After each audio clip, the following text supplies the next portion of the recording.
ലോകം അതിന്റെ ചരിത്രത്തിലെ മറ്റൊരു പാരഡൈം ഷിഫ്റ്റിന്റെയും എഡ്ജിലാണ്. ഇതുവരെ നിങ്ങൾ പരിചയിച്ചിരുന്ന ലോകക്രമവും ജീവിത വീക്ഷണവും ഇനി പഴയതുപോലെയാകില്ല. ഇത്തരമൊരു പ്രസ്താവനയുടെ സാങ്കത്യം എന്താണ്? ജെൻസി പ്രക്ഷോഭകാലത്തെ ചില ചിന്തകളാണ്. നിങ്ങളുടെ വീട്ടകത്തു നിന്ന് തുടങ്ങി രാജ്യാതിർത്തികൾ പിന്നിടുന്ന പുതിയ തലമുറയുടെ പ്രക്ഷോഭവും രീതികളും. ശരിയാം വിധം ഈ വിഷയത്തെ നിങ്ങൾ മനസ്സിലാക്കിയിട്ടുണ്ടോ? ഇതുവരെ പറഞ്ഞതിൽ നിന്ന് എന്തെങ്കിലും സ്പാർക്ക് കിട്ടിയെങ്കിൽ തുടർന്ന് വിശദമായി കേൾക്കുക. ഞാൻ സജോ ദേവസ്യാം, ലോക ന്യൂസിലേക്ക് സ്വാഗതം. പ്രത്യേകിച്ച് ലോക വിവരമോ വീക്ഷണമോ ഇല്ലാതെ സ്മാർട്ട് ഫോണിൽ കളിച്ചിരിക്കുന്ന പുതുതലമുറ എന്നാണ് ജെൻസിയെ കുറിച്ചുള്ള സ്റ്റീരിയോ ടൈപ്പ് വിമർശനം. എന്നാൽ ജെൻസി പ്രക്ഷോഭം നേപ്പാളിൽ ഒരു ഭരണകൂടത്തെ തന്നെ അട്ടിമറിച്ചു. ആ പ്രക്ഷോഭത്തിന്റെ അലയൊലികൾ രാജ്യാതിർത്തികൾ പിന്നിട്ട് മറികടന്ന് വിവിധ രാജ്യങ്ങളിലേക്ക് പടരുന്നു. അത് ലോകമെമ്പാടും ചർച്ചയാകുന്നു. നേപ്പാളിന് പിന്നാലെ ഇന്തോനേഷ്യ, പെറു, ഫിലിപ്പൈൻസ്, മാഡഗാസ്കർ എന്നിവിടങ്ങളിൽ ഭരണകൂടത്തിന് ജെൻസി പ്രക്ഷോഭം തലവേദനയാകുന്നു. യഥാർത്ഥത്തിൽ ജെൻസി കാലത്തെ തലമുറയെ ഇങ്ങനെയൊരു പ്രക്ഷോഭത്തിന് പ്രത്യേകിച്ച് നേതാക്കളോ സംഘാടനമോ ആശയമോ അതിലൊന്നും പ്രചോദിതരാകാതെ പെട്ടെന്നുള്ള പ്രകോപനത്തിന്റെ പുറത്ത് ഭരണകൂടത്തെ അസ്വസ്ഥമാക്കി തുടങ്ങുന്നു എന്നതാണ് യഥാർത്ഥത്തിൽ ഈ തലമുറയുടെ പ്രത്യേകതയായി നാം തിരിച്ചറിയേണ്ടത്. ഇതിനു തൊട്ടു മുൻപുള്ള ഇന്റർനെറ്റ് തലമുറ പരിചയിച്ച പ്ലാറ്റ്ഫോമുകൾ അല്ലെങ്കിൽ അവർ ഇപ്പോഴും തുടരുന്ന പ്ലാറ്റ്ഫോമുകൾക്കപ്പുറത്തേക്കുള്ള പുതിയ എക്സ്റ്റൻഷനിലേക്ക് അവർ കടന്നു എന്ന് മാത്രമല്ല, പകുതി കളിയായും കാര്യമായും പറയാറുള്ളത് ജെൻസി തലമുറയ്ക്ക് രണ്ട് ബ്രെയിൻ ഉണ്ട് എന്നതാണ്. ബ്രെയിനിന്റെ എക്സ്റ്റൻഷൻ എന്നൊക്കെ വിളിക്കാൻ കഴിയുന്ന ഇന്റർനെറ്റ് അഥവാ പോക്കറ്റ് ഇന്റർനെറ്റ് അല്ലെങ്കിൽ സ്മാർട്ട് ഫോൺ, ഇതിൽ നിന്ന് എല്ലാം വിരൽ തുമ്പിൽ അവർക്ക് ലഭ്യമാകുന്നു എന്ന് മാത്രമല്ല, പരമ്പരാഗത ശൈലിയിലുള്ള സോഷ്യൽ മീഡിയ പ്ലാറ്റ്ഫോമുകൾക്ക് പുറത്താണ് പലപ്പോഴും ജെൻസി എന്ന് പറയുന്നത്. ഏറ്റവും നവീനമായ സാധ്യതകളെ അവർ പ്രയോഗിക്കുന്നു. ഡീപ്പ് ഫേക്കിന്റെ കാലമാണ്. എല്ലാം അവർ തിരിച്ചറിയുന്നു. അതായത് അവരുടെ ബ്രെയിൻ വികസിക്കുന്ന കാലം തൊട്ട് സ്മാർട്ട് ഫോണുകളിലെ ഇത്തരം വിർച്വൽ റിയാലിറ്റി, രണ്ടു തരം റിയാലിറ്റി യഥാർത്ഥത്തിൽ ജെൻസിക്കുണ്ട്. ഒന്ന് അവർ നേരിൽ കാണുന്നത്, അത് ചിലപ്പോൾ വളരെ കുറഞ്ഞ സമയമായിരിക്കും, അല്ലെങ്കിൽ പഠനത്തിന്റെ സമയമായിരിക്കും. അല്ലാത്തപ്പോൾ വിർച്വൽ റിയാലിറ്റിയാണ്. അത് ഒരു അയഥാർത്ഥ ലോകമാണ്. ചിരിക്കേണ്ട, ഞെട്ടുകയും വേണ്ട. അങ്ങനെ ഒരു അയഥാർത്ഥ ലോകം അവരുടെ ബ്രെയിൻ കൃത്യമായി മറ്റൊരു രീതിയിൽ നിർമ്മിച്ചെടുക്കും, അല്ലെങ്കിൽ അതിലേക്കുള്ള കമാൻഡുകളെ പുതിയ സാഹചര്യങ്ങൾക്കനുസരിച്ച്, പുതിയ വാല്യൂ സിസ്റ്റത്തിനനുസരിച്ച്, അല്ലെങ്കിൽ അവർ മനസ്സിലാക്കിയ ഇന്റർനെറ്റിലൂടെ തിരിച്ചറിഞ്ഞ പുതിയ കാലത്തിനനുസരിച്ച് സെറ്റ് ചെയ്യപ്പെടും എന്താണ്. അതായത് നമ്മുടെ വീക്ഷണം രൂപപ്പെടുന്നത് നമ്മൾ ആർജിക്കുന്ന ഈ സമൂഹത്തിൽ നിന്നോ നമ്മൾ പോകുന്ന ഇടങ്ങളിൽ നിന്നോ ആർജിക്കുന്ന ഇൻഫർമേഷൻസിനെ പ്രോസസ്സ് ചെയ്താണ് യഥാർത്ഥത്തിൽ നമ്മുടെ വീക്ഷണം രൂപപ്പെടുന്നത്. അത് അയഥാർത്ഥമായ ലോകമാണ് എങ്കിൽ കൂടിയും അതിൽ എല്ലാ വിവരങ്ങളും അവർക്ക് വിരൽ തുമ്പിൽ ഉണ്ടാകുന്നുണ്ട്. അതേസമയം ഇവരെ അങ്ങനെ തള്ളിക്കളയുകയും കുറ്റപ്പെടുത്തുകയും ചെയ്തതുകൊണ്ട് കാര്യമുണ്ടോ? കാരണവന്മാരുടെ അനുഗ്രഹാശിസ്സുകളോടെ വിപ്ലവം വരാൻ പാടാണ് എന്ന് 90 കിഡ്സ് കാര്യമായി പറഞ്ഞു നടന്നതാണ്. പക്ഷേ ജെൻസി തലമുറയാണ് അത് ലോക ചരിത്രം പരിശോധിക്കുമ്പോൾ, ഈ കാലത്തെ പ്രക്ഷോഭങ്ങളുടെ ഒരു ചരിത്രം പരിശോധിക്കുമ്പോൾ വളരെ എളുപ്പത്തിൽ യാഥാർത്ഥ്യമാക്കുന്നത്. നേപ്പാളിലാകട്ടെ, ഫിലിപ്പൈൻസിലാകട്ടെ, ഇന്തോനേഷ്യയിലാകട്ടെ, പെറുവിലാകട്ടെ, മാഡഗാസ്കറിലാകട്ടെ, ജെൻസി പ്രക്ഷോഭങ്ങൾക്ക് സവിശേഷമായ സാമ്യത ഈ ഇടങ്ങളിൽ എല്ലാം ഉണ്ട്.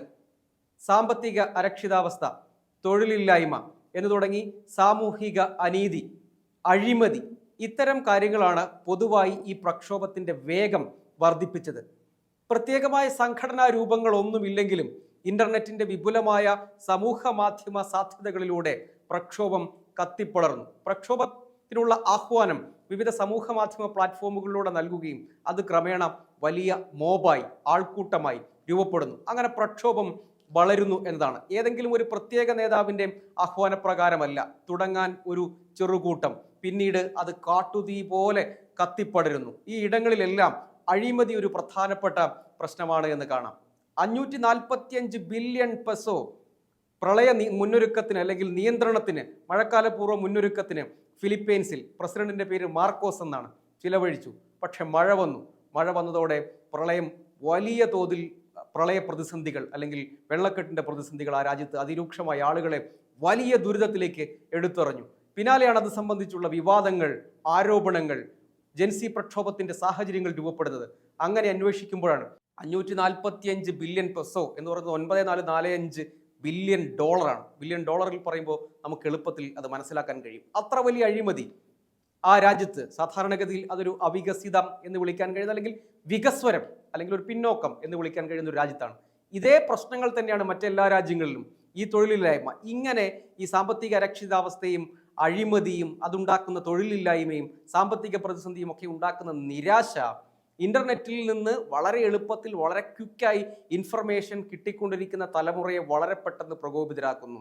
മുൻപിൻ നോക്കാതെ എടുത്തു ചാടി പുറപ്പെടാൻ അവരെ അതിന് പ്രേരിപ്പിക്കുന്നു. പലപ്പോഴും അവരുടെ പ്രക്ഷോഭങ്ങളുടെ ശൈലി പരിശോധിച്ചാൽ കറുത്ത കൊടി, അതിൽ പുതിയ തലമുറയെ സംബന്ധിച്ച് തെറ്റിനെ കുറിച്ചുള്ള സിമ്പലുകൾ അവർക്ക് പുതിയ മോഡലാണ്, പുതിയ മാതൃകയാണ്. അത് നമ്മുടെ നാട്ടിലും ഉണ്ട് എന്നത് നമ്മൾ കാണണം. ഫേസ്ബുക്ക് അടക്കമുള്ള സമൂഹ മാധ്യമങ്ങൾക്ക് പുറത്താണ് പലപ്പോഴും ജെൻസി എന്ന് സൂക്ഷ്മമായി നിരീക്ഷിച്ചാൽ അറിയാം. സ്ട്രീമിംഗ് പ്ലാറ്റ്ഫോമുകൾ അടക്കം വിവിധ കണക്റ്റിംഗ് പ്ലാറ്റ്ഫോമുകൾ അവർക്കുണ്ട്. വാട്സപ്പ് ഗ്രൂപ്പുകൾ ഉണ്ടാക്കിയാലും അതിൽ മറ്റ് സ്ട്രീമിംഗ് ചർച്ചകളാണ് അവർ നടത്തുന്നത്. ഇൻസ്റ്റയിലും വാട്സപ്പിലും സ്ട്രീമിംഗ് പ്ലാറ്റ്ഫോമുകളിലുമാണ് നമ്മുടെ നാട്ടിലെയും തലമുറ. ഇങ്ങോട്ടേക്ക് അതെത്താൻ അധികം സമയം വേണ്ടിവരില്ല. പക്ഷേ ഓരോ നാടിൻ്റെയും പ്രത്യേകത അനുസരിച്ച് പ്രക്ഷോഭങ്ങളൊന്നും ഉണ്ടാകില്ല. പക്ഷെ തലമുറയുടെ സ്വഭാവത്തിലും രീതികളിലും മാറ്റങ്ങൾ ഉണ്ടാകും. തൊപ്പി എന്നൊരു സ്ട്രീമറുണ്ട്. അദ്ദേഹത്തിൻ്റെ തുടക്കകാലത്ത് അദ്ദേഹം മലബാറിലെ ഒരു ജില്ലയിൽ ഒരു പരിപാടിക്ക് എത്തുന്നു. വലിയ ആൾക്കൂട്ടം അവിടെ പെട്ടെന്ന് രൂപപ്പെടുന്നു. എങ്ങനെ? അതൊരു പാരലൽ വേൾഡ് എന്ന് അന്തിച്ചു മൂക്കത്ത് വിരൽ വെച്ചു തന്തവൈബുള്ളവർ എന്ന് നമ്മൾ വിളിക്കുന്ന 90-കൾക്ക് മുൻപിലുള്ള നമ്മളെല്ലാവരും, ഒരുപക്ഷെ ഇത് കേൾക്കുന്നവരിലും ഉൾപ്പെടുന്ന ആളുകൾ. പക്ഷേ അങ്ങനെ അവരെ തള്ളിക്കളയാൻ കഴിയുമോ എന്നതാണ് പ്രസക്തമായ ചോദ്യം. ഇനി നിങ്ങളുടെ വീട്ടിലുള്ള ജെൻസി കിഡ് ഉണ്ടെങ്കിൽ ഒന്ന് നിരീക്ഷിക്കൂ. അവരുടെ ചിന്തകൾ ഏത് വഴിക്ക് പോകുന്നു, ഏത് പ്ലാറ്റ്ഫോമിൽ അവർ ഇടപെടുന്നു, ഏതൊക്കെ വാട്സപ്പ് ഗ്രൂപ്പിൽ അവർ അംഗങ്ങളാണ്. അവരുടെ പ്രൈവസിയിലേക്കുള്ള കടന്നുകയറ്റമാണെങ്കിലും ഒന്ന് ചിന്തിക്കൂ. കാലം പഴയതുപോലെയല്ല, വലിയ മാറ്റങ്ങൾക്ക് വിധേയമാവുകയാണ്. ഇതുവരെ എഴുതി വെച്ച നിങ്ങളുടെ തിയറി, സമൂഹത്തെക്കുറിച്ച് വിലയിരുത്തുന്ന, ആശയത്തെക്കുറിച്ച് വിലയിരുത്തുന്ന പലതരം തിയറികളുണ്ട്, പലതരം പാരാമീറ്റേഴ്സ് ഉണ്ട്. അവ ഉപയോഗിച്ച് ഇതിനെ വിലയിരുത്താൻ കഴിയുകയില്ല. മാറ്റമില്ലാത്തത് മാറ്റത്തിന് മാത്രമാണ് എന്ന് പറഞ്ഞത് കാൾ മാക്സ് ആണ്. പക്ഷേ നമ്മൾ പല പാരാമീറ്റേഴ്സ്, പല മാനദണ്ഡങ്ങൾ ഉപയോഗിച്ചാണ്, പല ക്രൈറ്റീരിയ ഉപയോഗിച്ചാണ് നമ്മുടെ ആശയങ്ങൾ രൂപപ്പെടുത്തുകയും അതിനനുസരിച്ച് സമൂഹക്രമം നിശ്ചയിക്കുകയും അത് മുന്നോട്ട് പോവുകയും ചെയ്യുന്നത്. അതിനി പഴയപടിയാകില്ല. ജെൻസിയെ അവഗണിച്ച് ഒരു ലോകക്രമമില്ല. കാരണം 90 കിഡ്സും മെല്ലെ അവരുടെ ആധിപത്യം എന്നത് ഈ പൊതുവായ സാമൂഹിക വിഷയങ്ങളിലെ ആശയങ്ങളിലെ ആധിപത്യം ക്രമേണ ഇല്ലാതാകും. ജെൻസി ആ സ്പേസ് ഏറ്റെടുക്കും. അങ്ങനെ വരുമ്പോൾ ഇത് തമ്മിലുള്ളൊരു കലഹമുണ്ടാകും. ആ കലഹത്തെയാണ് യഥാർത്ഥത്തിൽ വീട്ടകങ്ങൾ, നിങ്ങൾ ഇടപെടുന്ന ഒരു ചെറുകൂട്ടമായിക്കോട്ടെ, ആ വീടിൻ്റെ അകം തൊട്ട് പിന്നീട് അങ്ങോട്ടേക്ക് രാജ്യാതിർത്തികളും പിന്നിട്ട് അന്താരാഷ്ട്ര തലത്തിലേക്ക് വ്യാപിക്കാൻ പോകുന്നത്. ഇതിനെക്കുറിച്ച് യഥാർത്ഥത്തിൽ ആഴത്തിൽ മനസ്സിലാക്കാൻ ശ്രമിച്ചാലേ നിങ്ങളുടെ പേരൻറ്റിങ്ങോ ഫാമിലി എന്ന സെറ്റപ്പ് പോലും നിങ്ങൾ ഉദ്ദേശിക്കുന്ന അർത്ഥത്തിൽ ഇനി പ്രായോഗിക തലത്തിൽ സമാധാനത്തോടെയും സുന്ദരമായും യാഥാർത്ഥ്യമാവുകയുള്ളൂ. അതുകൊണ്ട് പഴയ ലോകക്രമം അതേപടി, അല്ലെങ്കിൽ സാമൂഹിക ക്രമം, നിങ്ങളുടെ ചുറ്റുപാട് ഒക്കെ വളരെ എളുപ്പത്തിൽ മാറും. അവരെ കൂടി നിരീക്ഷിക്കുകയും എന്താണ് ശരിതെറ്റുകൾ സംബന്ധിച്ചുള്ളൊരു ഇംബാലൻസ് ഉണ്ടാകുമ്പോൾ, ഒരു സംഘർഷം ഉണ്ടാകുമ്പോൾ ശരിക്കും കൂളായി അതിനെ നേരിടാൻ കഴിയുകയുള്ളൂ. അതുകൊണ്ട് ഇതൊരു ചെറിയ കാര്യമല്ല. ആ പ്രക്ഷോഭം എവിടെയോ നടക്കുന്ന പ്രക്ഷോഭം എന്നാണ്. ഇന്ത്യയിലും ചെറിയ ശ്രമങ്ങൾ ഉണ്ടായിരുന്നു. ലഡാക്കിലൊക്കെ പ്രക്ഷോഭ ശ്രമം. പക്ഷേ കേന്ദ്ര സർക്കാരിൻ്റെ റഡാറിൽ പെട്ടു. അടിച്ചമർത്താനുള്ള ശ്രമം നടക്കുന്നുണ്ട്. അതിൻ്റെ ശരിതെറ്റുകളെക്കുറിച്ച് ഞാനിപ്പോൾ പറയുകയും ചെയ്യുന്നില്ല. പക്ഷേ ഈ മാറ്റം, പ്രക്ഷോഭത്തിൻ്റെ അപ്പുറത്ത് ഒരു സംഘർഷം കുടുംബത്തിലും സമൂഹത്തിലും ഒക്കെ ഉണ്ടാക്കുന്നുണ്ട്. അതിൻ്റെ അലയൊലികൾ നിങ്ങൾ അനുഭവിക്കുന്നുണ്ട്. ഇനി ചിന്തിക്കുക, നിരീക്ഷിക്കുക. വളരെ ഗൗരവത്തോടു കൂടി സമീപിച്ചില്ലെങ്കിൽ നിങ്ങൾ പെട്ടെന്ന് അന്തിച്ചു പോകാം. വിശദമായ വിലയിരുത്തലുകൾ തുടർന്നുണ്ടാകും.